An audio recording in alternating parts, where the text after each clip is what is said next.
ఒకప్పుడు పాండ్యరాజ్యం సరిహద్దుల్లో పశ్చిమ కనుమల మధ్యలో ఉన్న ఆ పుణ్యభూమి శబరిమలం. అక్కడే మన అయ్యప్ప స్వామి మహాత్మునిగా నివాసమేర్పరచుకున్నాడు.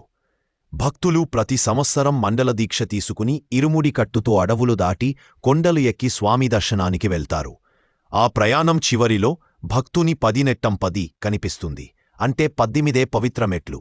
ఈ 18 మెట్లు కేవలం రాళ్ళు కావు. ప్రతి మెట్టు ఒక అర్థం కలిగి ఉంటుంది. ఒక ఆధ్యాత్మిక గమ్యాన్ని సూచిస్తుంది. ఇవి ఎక్కడమంటే దేవుడి వైపు అడుగు వేయడం మాత్రమే కాదు, మనసు శుద్ధి అవ్వడమనే ప్రయాణం కూడా. మొదటి 5 మెట్లు ప్రకృతిని సూచిస్తాయి. భూమి, నీరు, అగ్ని, గాలి, ఆకాశం. మన శరీరం కూడా ఈ 5 మూలకలతోనే నిండి ఉంది. అవి సమతుల్యంగా ఉంటేనే మన జీవితం సుఖంగా ఉంటుంది. ఆ తర్వాతి 8 మెట్లు మనసులో ఉన్న అష్టరిపువులను సూచిస్తాయి. కామం, క్రోధం, మోహం, మదం, మాత్సర్యం, అసూయ, దురాశ. ఈ దోషాలను వదిలిపెట్టినప్పుడే భక్తుడు నిజమైన స్వామి మార్గంలో ముందుకు సాగగలడు. తరువాతి 3 మెట్లు జ్ఞానం, వివేకం, సత్యం, వెలుగుని నింపే దివ్య విలువలు.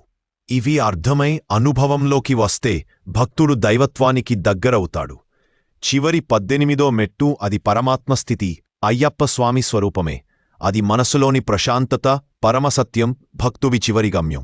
ఇలా భక్తుడు ఇరుముడి కట్టుతో ఆ 18 మెట్టులెక్కుతాడు. ముందు ముడిలో స్వామి కోసం నెయ్యి, కొబ్బరికాయలు ఉంటాయి. వెనుక ముడిలో తాను తినేవి ఉంటాయి, అంటే బియ్యం, పప్పులు. దీని అర్థం స్వామి, భక్తుడు ఇద్దరూ ఒక్కటే. చివరి మెట్టుపై కాలు పెట్టినప్పుడు భక్తుడి లోపల ఉన్న అహంకారం, రిపువులు, భయాలు అన్నీ కరిగిపోతాయి. అప్పుడు అతనికి అనిపిస్తుంది, స్వామియే నేను, నేనే స్వామి. అది భక్తుడి విజయం, అది ఆత్మసత్యం, అది 18వ రహస్యం. ఓం శ్రీ స్వామియే శరణం. మీకు ఇలాంటి మరిన్ని వీడియోస్ కావాలి అంటే నా ఛానల్ని సబ్స్క్రైబ్ చేసుకోండి. Thank you so much for watching.